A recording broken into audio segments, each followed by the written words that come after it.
When it comes to decks, the details really matter. Nice sight lines and tight hardware really make a difference in your deck. In today's episode, we're going to take a look at some of those details and how we're going to polish off this project with a really stunning deck. Let's take a look. Arnold Lumber has been a partner of New England builders and homeowners for over 100 years. Our goal is to elevate projects to their highest potential through top quality product solutions and above and beyond service on all projects from start to finish.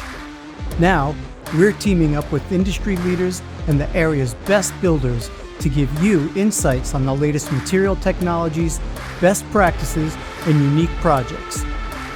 This is Breaking Ground.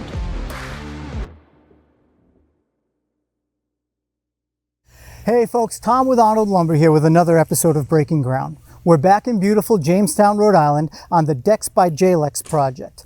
This beautiful deck is coming along nicely. If you remember in the last episode, we were just roughing out this deck with the icon joists. In today's episode, we'll be starting to lay down the TimberTech decking by Azek and show you how we sided the bottom of the deck instead of the typical lattice with some vertical Azek exterior siding. We'll also take a look at how we prepped and covered the columns with some custom Azek column wraps.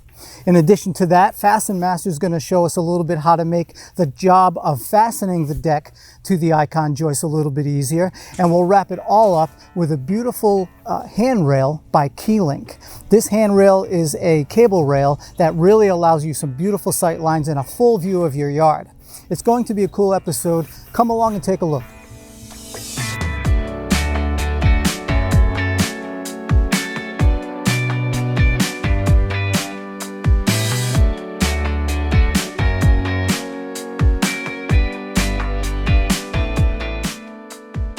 Tell me about what's happening here with the siding. So this is Azek 1x8 trim. Okay. So we are using it instead of lattice. A lot of people put lattice underneath so animals can get in and just so that you don't see the storage area underneath. These customers wanted something a little bit different, so we used the Azek trim and we did it vertically. A lot of times we do it horizontally, so it's fun for us to do something new. And then since this is Azek trim and it's all, composite, you can leave it here. You don't have to paint it, you don't have to stain it, you don't have to do anything. You can just hose it off as the mud gets up, and then we plug all these holes. You won't see these once the decking's on. All up in here. There'll be like a piece of white trim that goes around the top. The same way on the gate over there, there'll be an actual gate, so you'll be able to see any of it. Nice. I noticed this is going all the way to like touching the ground down here. With regular wood, we wouldn't be able to do that, would we? So you can touch the ground with pressure treated wood, which is what the base is made out of. Yeah, the Azek trim can absolutely just sit down. You don't have to worry about it or anything. Bugs aren't going to get in there. Nope. We're not worried about the moisture getting up in it. Nope. Yeah, that's the best part about the trim is that the same way you put it on the outside of your house, it's weather resistant, moisture resistant. It's made to be outside. Yeah. So it's an outside product. So you don't have to worry about any of that. Now, obviously, there are like little tiny spaces. Sure. Because it is outside and you do want things to breathe. Around the corner here, I noticed something. So we've got, the trim line is following the landscape of the yard here, and we come around the corner and you've incorporated a nice little crawl space door here. Not even that little, actually. Yeah, so we do a custom cut edge so that it kind of blends in with the environment, so it doesn't look like someone, just put it up without thinking about it. Yeah. We cut all of them individually for this yard so it fits in. And then the landscaping will come right up to clean it up nice. Before, which they wanted us to remove, but I'm sure that they'll replace other things, but we want it to fit in with the existing environment. Got it. And then there was storage under here before, so there will be a custom gate here so that obviously, like we said, we don't want animals coming in and out. Right. It's such a large space, but then they can still store different things under there. There's furniture. A lot of room. Yeah, surfboards, things that people don't want to. Right. Not only see, leave out in the winter. It's great for storage. Yeah, perfect. So let's go take a closer look at the actual decking material itself. The decking material is by Azek as well, right? It is. So it is the TimberTech by Azek. This is the PVC line. And this is in the color Coastline. So it's a very popular color, especially obviously our application line. And it does have some variations in the grain. So you can see that it looks more like wood and other stuff. Obviously, we choose it because we think it's so much better than wood. Yeah. And it has a 50-year stain and fade warranty. Wow. Which is awesome. So if the likelihood of it, fading is slim to none, but if in 15 years you do have a piece of decking that is, super faded for some reason or something, with your warranty, you can put in a claim and then we'll replace the actual. And just swap a board out. Swap a board out, yeah. It looks so much like real wood. It's so cool that you've got this composite material. Now I don't have to every other year go in and reseal my deck and all this nonsense. But you got that classic look to it. Even has the texture of wood. Yeah, but without the splinters. Yeah, the PVC has come a really long way. Yeah. There's no splinters. It's very smooth. And then, a lot of the older decks, the pressure treated decks, you see all of the screw heads. And one of the best things that we love to look at for the decking is that once we put all the screws in, then you put a plug in and then you don't even see any of the screws. So it's just a continuous look. So every one of these screws that these guys, I can hear them in the background, are going to have a plug? Screw gets plugged. So you won't see any fasteners? You won't see any fasteners on the deck. Oh, that's awesome. Let's get a closer look at the guys putting some of the boards up and how they're making sure everything goes upright. Sure.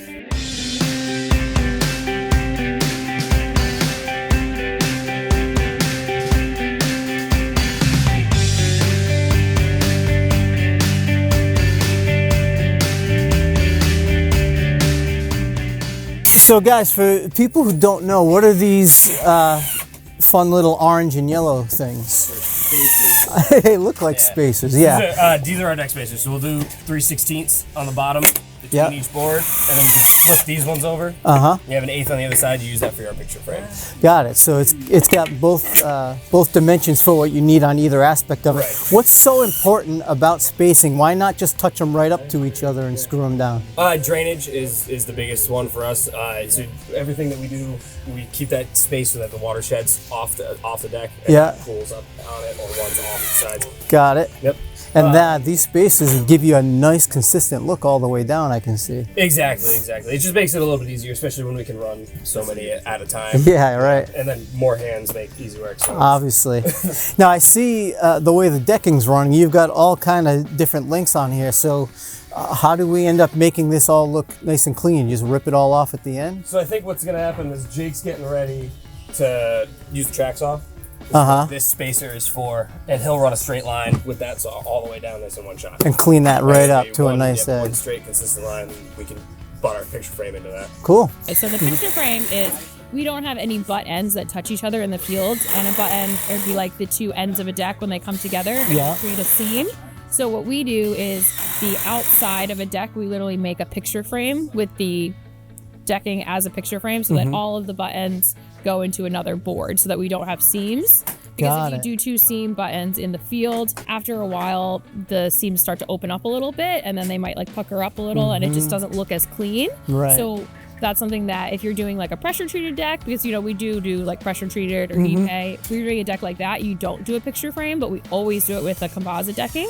Okay. And then if you notice extra blockings, or what we call a feature strip. So when we have a deck that's, as big as this, it's 36 feet long, the longest piece of decking you're gonna get is 20 feet. Okay. So what we do is we do a feature strip in the middle, which is that matches up with the picture frame, so that we have one going the opposite way, so that all of the butt ends go into it, so that we don't have a ton of seams. And then on a deck like this, because we have the structural posts in the middle holding up their roof overhang, we actually decided to do 2 feature strips. So we're gonna have one that will line up with the last post, and then we'll have one that's gonna line up with the post on the not the post, but line up in the center of the slider, so that the deck just looks more uniform, and that the 3 sections of decking, it doesn't look like there's one really long run and then really short run. So like visually it looks much better. A lot of customers always ask, oh, does it matter where we put the feature strip? Is it for structural? And it's not for structural, it's more for aesthetics. Aspects. Yeah, it's Got just for aesthetics. Can we get a look at the feature strip? Yeah, is it in? All right, let's go take a look at that. So like if you see right here, they did some extra blocking, so this is where the feature strip will be. Because and what will it look like? It'll be going. So you'll have a picture frame coming this way, coming around, and then they will use the track saw and they will cut along here, and then they'll have a piece of decking going the opposite way that matches up with the edge of the house, so that all the seams hit it equally. Oh, that'll be cool. We'll get another one over here, which, as you can see, will be which is why it is okay, wider again. Wider again to make room for the feature strip that will go down the middle. Right to the center of that slider. Yep, so then each section is about 12 feet of decking in between, so it just makes the deck look more even as opposed to having 20 feet and then 16 feet and which we definitely would do, but because of the posts it just is better to visually to line up one of them. It'll clean it up nice, make it look more even. There's a lot to learn when you're laying a deck. It's not just a bunch of slapping down boards, is it? No, there's definitely a lot to learn.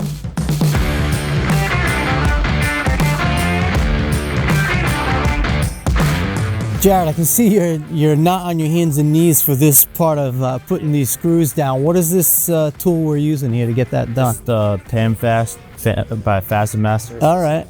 Yeah, so it allows you to just stand up and back out. I'm sure it's a lot faster and easier to run too. How does it work? What's going on with all the... So these decking screws are fed through the top right here. Yeah. And then just screwed in. It's got a spacer right here so that it sets the depth of the gun. So that when you're putting it down, the screw goes right to wherever you want it to stop. Yes. Now, I heard every single hole in here is going to be plugged, so this is going to be set enough that the plug will still fit in. It's set exactly for the depth of the plug. Got it. All right, show us a little bit how it's done. Yep.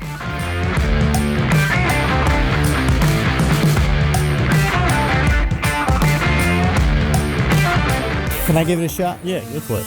All right. Now, how do I know I'm over a joist? You're just eyeballing it, right? You can see lining up the screws right here. All right. That whole piece right there is a joist. So if you're just eyeballing it, and it won't let me go any deeper. Wow. So it's going to stop me right away. Right at the point.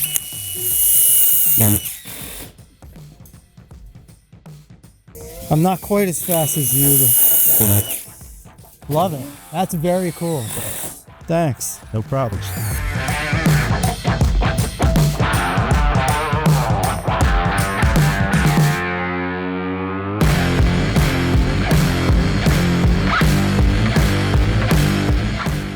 So it looks like most of the decking is pretty much already done and finished. The rest of the stuff that's hanging around, if some of the pieces are big enough, you'll use them for treads or small pieces of railing or corner boards and stuff. Yeah, absolutely. So like a piece that's going to be big enough, something like this for a stair tread, we're going to hold on to that and we'll use it on the stair treads here. Or if we're doing another job in a popular color, coastline, we'll save them and try to use them again. But if it's less than 4 feet, unfortunately, you can't really save it for anything. So then we put it in the Azek recycling bin. You can put in PVC decking, trim, composite. You can also put in PVC or vinyl siding. So it's not just the TimberTech decking. It's not just TimberTech. It's not their siding and trim. It doesn't have to just be Azek. If it's PVC material.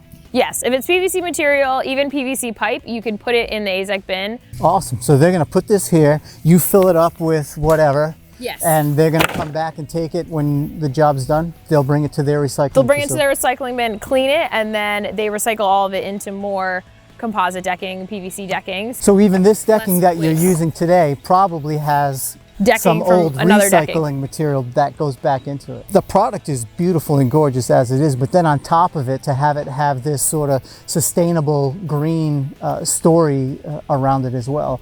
I mean, why not use that? Like I said, you can also put in trim. You just have to make sure that you take the plastic off. But this little piece of trim, if you can't save it, you can just recycle it. It's not just a smart thing to be doing, it's a responsible thing to be doing. And at the end of it, it's an economical thing to be doing. So what a win-win. Let's go get a closer look at the deck up there, all finished up. I'm really excited to see how it's come along so far. Of course. You've made a lot of progress since the last time we were here. The deck is looking great. When we were here, you showed us a little bit about spacing the TimberTech boards out, and man, they really do look very consistent. So that's definitely a payoff, using those little jigs to space out the decking. Yeah, the spacers definitely come in handy. We're very meticulous about them, so even though there is a feature strip in the middle, they still perfectly line up as you go to different sections. If I stand here and look down the long way, everything is lined up dead on. And yeah, these feature strips, so these came out when we were here last time. You were explaining where those were going to go. It breaks up the deck quite nicely. Yeah, exactly. So, I mean, technically on a deck this size, you could have just one in the center, which is what most decks do, just so it's even. But with the structural posts holding up the roof, we wanted to be a little bit more consistent. Speaking of structural, it looks like you did last time we were here, the raw beams, the old beams that were still exposed. It looks like you got those wrapped up quite nicely here. We did. We used Azek trim with a custom router to make the Azek column wraps to wrap the structural posts. They were originally the cedar that was above us, and they just, you know, were rotted out. So we replaced them with pressure treated, and then they decided, you know, that the deck looked so nice that they wanted to wrap them in white to match the rest of the house.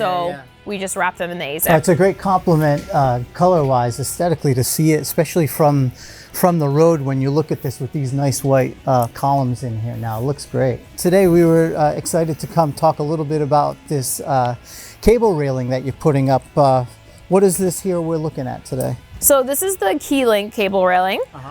We will have a drink rail top on it. You can do it with a drink rail top, without a drink rail top. Drink rail top is what it sounds like, right? It's a rail top. It's a rail, so you can put your drink on. I can put my drink on it. Okay, yes, got it. We have a sample of it down there, but you can do just a traditional deck board, which is the 5.5 inches. You can also do one that's a little bit smaller. You can do the 3.5 inch piece, or you can do the 7.5 inch piece if you really wanted it, like a really wide one. We customize it to each deck preference. You could also do post cap lights here, or just regular post caps with a drink rail in between, or you can do the traditional handrail. This is gonna have a continuous drink rail around the entire edge, so there'll be no posts. We've seen some cable rail fencing around, and it looks cool whenever we see it. Why the Keylink in particular? So we've done a lot of different cable rails over the years. We've been switching to Keylink recently for a few reasons. One is that you can do the powder coated textured aluminum in white, or you can do it in black, so it's not like the traditional like shiny white, which gets it's really more of shiny. A matte finish. It is a matte finish, so it gets really shiny like in the sun, especially when you're not today, but especially when it's very sunny in Jamestown. And then we really like the features that you can do up to 100 feet on one particular run with the cable rails, which in using other products, you have to do it between every post. So you have to tighten the cable rail for each section individually. And for something like this, where we're gonna have so many feet of cable rail, you can do it at one end and then go up to 100 feet and then do it at the end, and you only have to tighten in those two places. And obviously then that's going to save you guys a lot of time getting this railing put up and done. So certainly an advantage to you and your team of getting it done faster, which also ends up saving quite a bit of money at the end of the job, I imagine. All of these posts and everything and all of the cables that are already here were installed as of yesterday. So there's other jobs that we've done where this amount of cable rail, you would spend days just tightening them. And this is going to be one single section, excluding the one section in the corner, and that's due to the structural post. Keylink is going to be with us here today to tell us a little bit more about how they came up with this system and give us a little bit of a lesson on how it works. So we're probably going to learn some more about it. But listen, the deck is looking great. Thanks again for having us back on the job site today. We're going to go see a few more aspects about this thing, and looking forward to seeing it all finished, wrapped up with the drink rail, polished up clean and tight. So thanks again for having us out. Thank you. All right.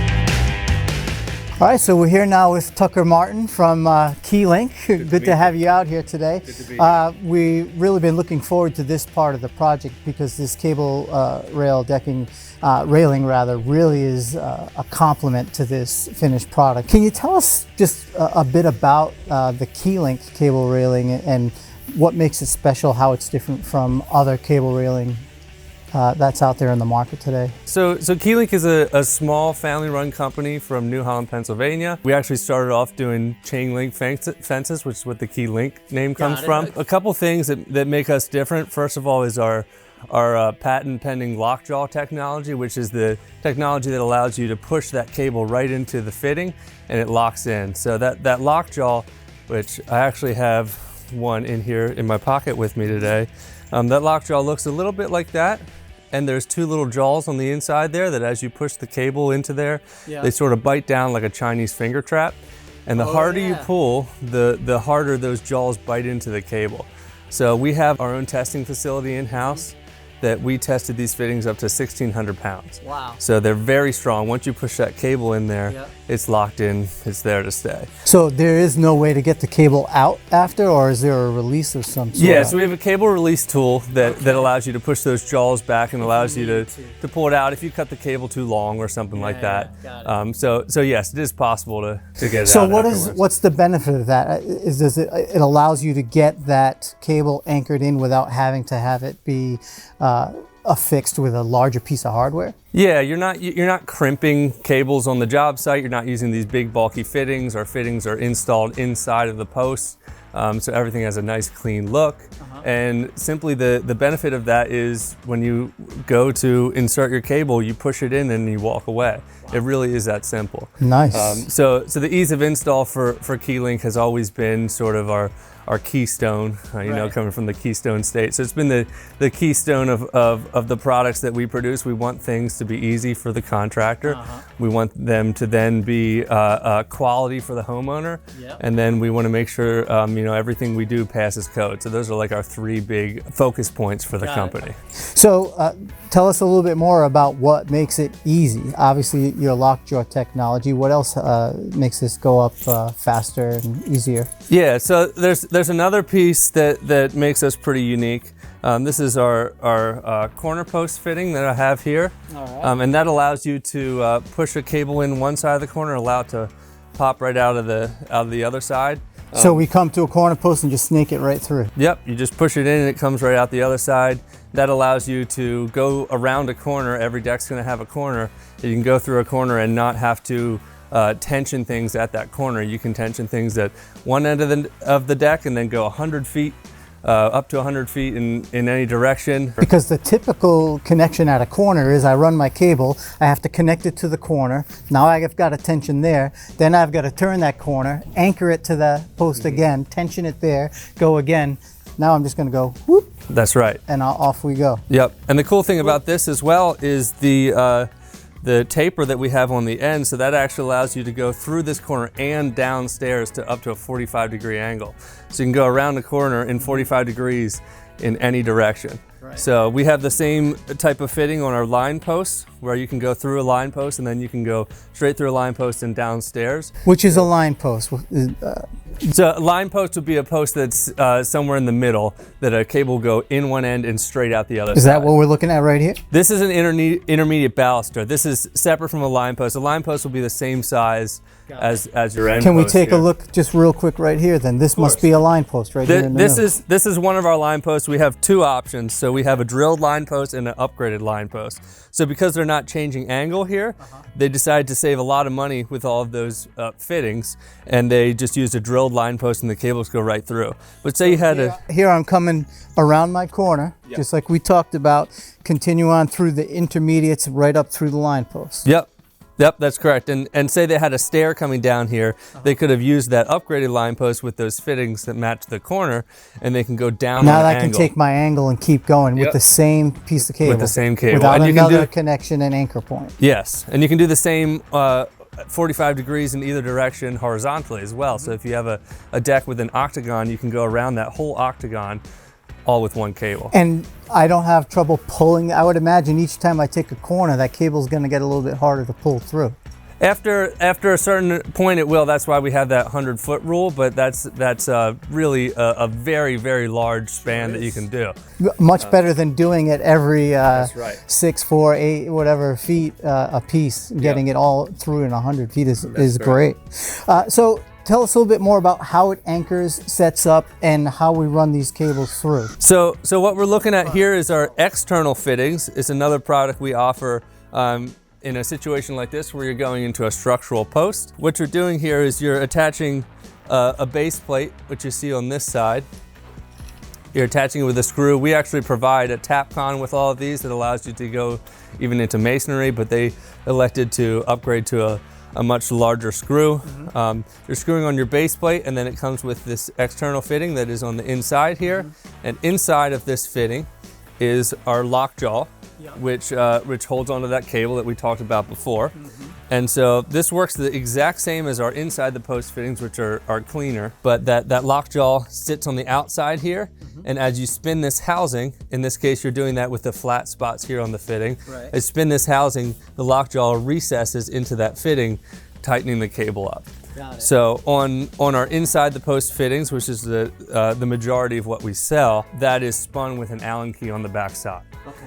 So everything stays nice and clean. All of your fittings are staying inside of the post, and the tensioning is very quick and easy. So when I look at this right here, this post, this is, if it's not a structural post at the end, this is more what we'll be seeing, this low profile. Yes. Yep. And this is the same aesthetic on the outside as our corner post fittings. It's the same aesthetic on the outside as our line post fittings. In this case, with our tensioning end post, all of the tensioning products and fittings are inside the post, and they're all nice and hidden. Instead of sticking out like we might see on a typical cable rail system. Yeah, that's a pretty typical look that you'll see, and we still offer that type of product like we just saw, because sometimes that's necessary. Sometimes I can't bury into a structural post, and we have to be on the outside a little bit more. So this is what we prefer to see, and we like to see this look on all of our posts. That's why we manufacture all these parts in-house in our machine shop in New Holland, Pennsylvania, to make sure that everything is consistent and clean, and that all of our posts can keep this nice sort of minimalist profile. So this is the drink rail that Alex was telling us about before. Yeah, so this is our Chesapeake series rail. We sell things by rail series and then infill. And so we're clear. This is the same. This is the TimberTech decking that's on the deck is put up on your rail. So your rail that you provide to accept this drink rail is this system right here. This is the Chesapeake? Yes, this is the Chesapeake. So it's designed as a drink rail system, and it's designed to put whatever you like on top. I've seen contractors do anything from deck boards to hardwood to live edge slabs. I've seen granite. So you have this one drink rail here, and you can create basically an infinite amount of looks to this one piece. And all it is this rail is all set up, everything's here nice and sturdy, and then I have holes in the drink rail where I can screw up from the bottom so that my fasteners are hidden. Yes. I'm not having to come through the top of my rail to fasten it to this rail top bracket here. The cool thing about that is this channel on the underside here serves two purposes. First of all, is hiding those screws. Unless you're exactly underneath, you can't see them at all. You'll never see them. So we pre-drill these holes every 12 inches for you, and we do that before powder coating so that there's powder on the inside of those holes. And then this channel also accepts a under rail lighting. If the customer would choose to go with that option, we have an under rail lighting kit that snaps right up into the bottom, and the wires just go down the post, and everything's nice and hidden. So you will not see the light fixture nor the wires, and you can get this beautiful effect on the underside of the rail. Cool. Yep, and especially with the stainless steel cable, it really magnifies that brightness and shines off of that cable. That's Love that. What are some of the other rail options that you have outside of drink rail? The American series, which I have here, this is made to complement the Chesapeake series. It can be used in its own right, but it can also be used in conjunction with the Chesapeake.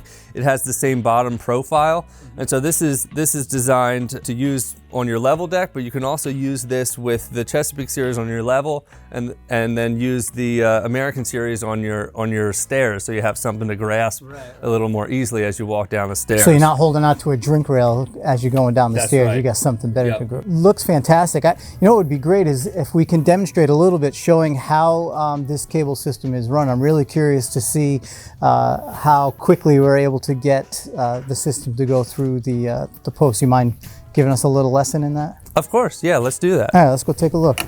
We're here at the stair piece of this. Now tell us a little bit about the Keylink posts and any unique aspects of this post that might make it different from a typical stair end post. Sure. Well, the first thing, the foundation of the railing is really when you're setting your posts, and we want to make that as easy as possible. So if you see on the bottom of this post, we have self-leveling set screws at north, south, east, and west on the post. And so there's actually a stainless steel plate that we send out that goes underneath the post that allows you to adjust these set screws and level your post without having to use any shims.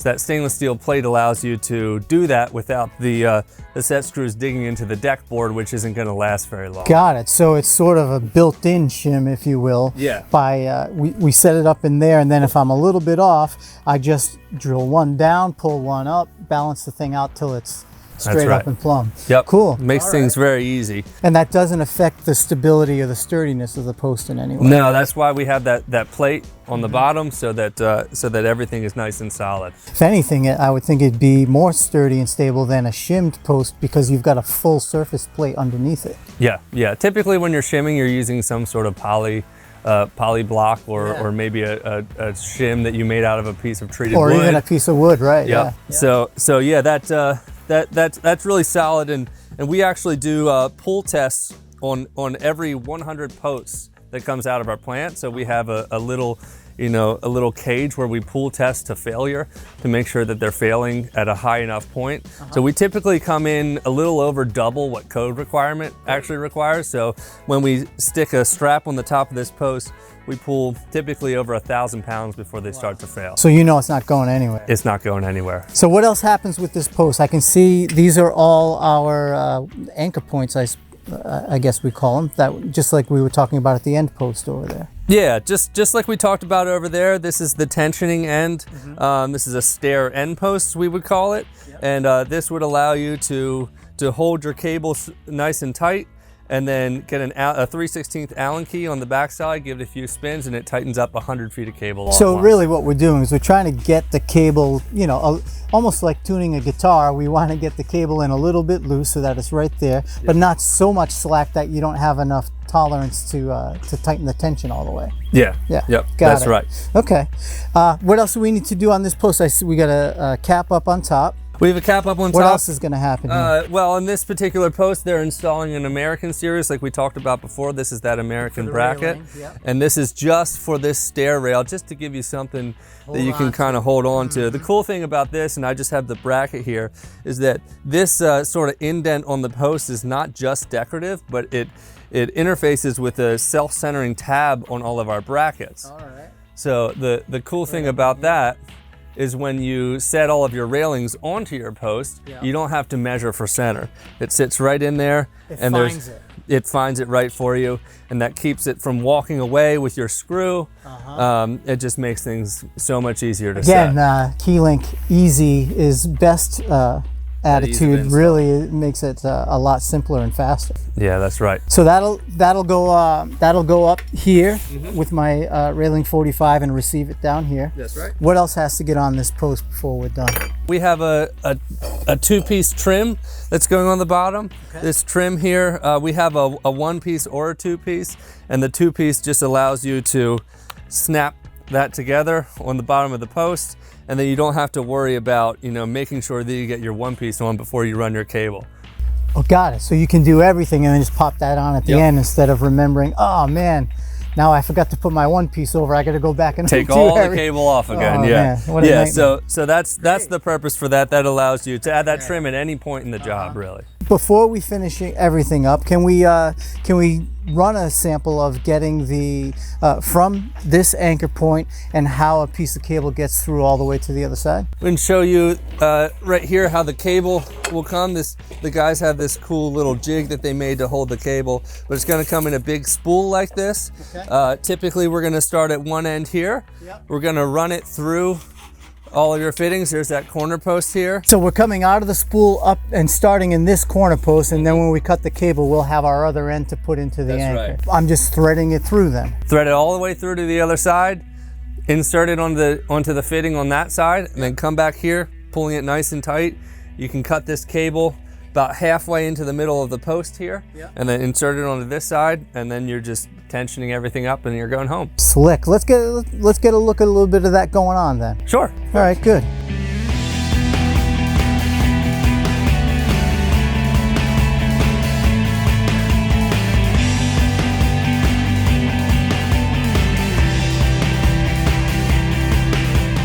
We're back at the corner here, and I'm seeing the guys threading the cable through. We come to the corner, and that little, what's that corner piece called again, that tube?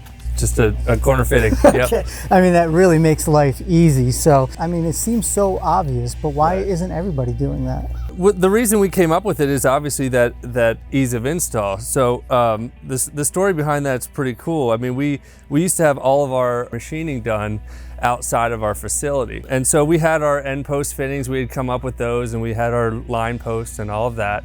And then our owner Ruben came up with the idea, hey, wouldn't it be easier if we just had a corner fitting where we could, basically just take our line post fitting and bend it and then use it in the corner. And so he went to the machine shop that was doing all of our work, and he said, hey, this is something that I want to do. And they said, that can't be done. And so he was like, all right, well then watch me. That was the point where we started actually developing our own machine shop. Great. And we developed it for this purpose.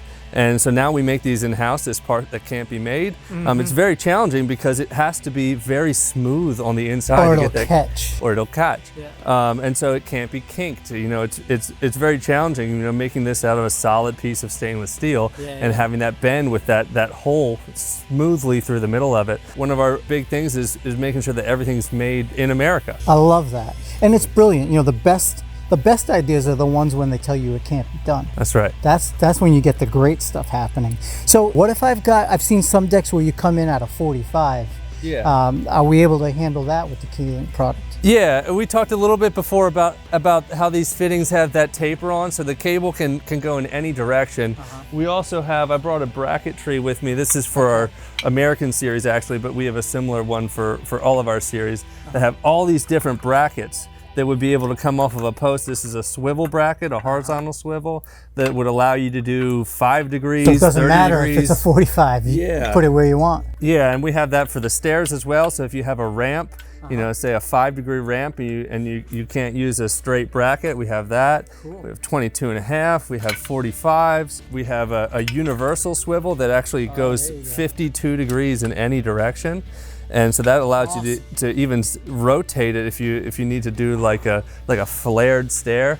So we're really big on being a consolidating brand and make sure that any project that you're doing, that we have a piece for it. Any circumstance that's going to come up, you'll have a solution for it, and it'll probably be easy. To consolidate even further, we even have wraps. This is a 4-piece 4x4 wrap. We also have this in a 6x6 that allows you to use an aluminum wrap that's powder coated to match your railing that you can wrap around your 6x6 on the bottom of the deck or a structural post. So we have that to make that even easier for you. Just snap these together and you're done. Love it. So we just have a lot of little bits and pieces like this to just try to make that job even easier. Well, listen, we really appreciate you guys taking the time to come out here today and teach us about this great system. It's really impressive. Of course, it's been my pleasure. Oh, thanks a bunch. Thank you.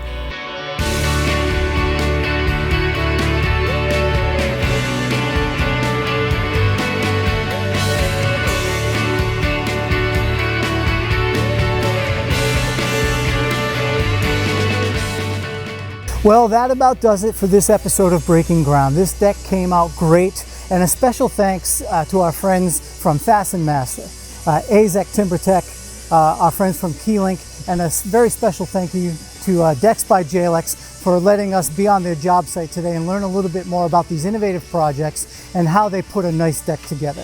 If you like what you saw today, or even if you didn't, please go ahead and share it with your friends, subscribe to our channel, and be on the lookout for future episodes that are coming down. I'm Tom with Arnold Lumber. This is Breaking Ground. We'll see you next time.